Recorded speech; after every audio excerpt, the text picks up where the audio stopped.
গ্রামের স্কুলে সবচেয়ে কড়া শিক্ষক হলেন মাস্টার মশাই ভূপেনবাবু। ক্লাসে ঢুকলেই ডাস্টার হাতে নিয়ে বলতেন, নীরবতা মানেই শিক্ষা। কিন্তু একদিন সরকার ঘোষণা করল, অনলাইন ক্লাস হবে। মাস্টার মশাই প্রথম দিন মোবাইল হাতে নিয়ে বসেছেন। স্ক্রিনে নিজের মুখ দেখে চমকে উঠে বললেন, এইটা কে? আমাকে আগে জানানো হয়নি তো।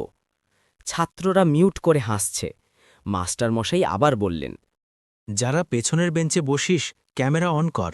একজন ছাত্র বলল, স্যার, অনলাইন ক্লাসে পিছনের বেঞ্চ নেই। মাস্টার মশাই থেমে গেলেন। 5 সেকেন্ড পর বললেন, তাহলে তো সবাই ফার্স্ট বেঞ্চে, দেশ এগিয়ে যাচ্ছে। হঠাৎ মাস্টার মশাইয়ের স্ত্রী এসে পেছন থেকে চিৎকার। চা ঠান্ডা হয়ে যাচ্ছে। আর সব ছাত্র শুনে ফেলল। মাস্টার মশাই লজ্জা ঢাকতে বললেন, এটা গার্হস্থ্যবিজ্ঞানে। ক্লাস শেষ করে তিনি ঘোষণা করলেন, কাল থেকে অফ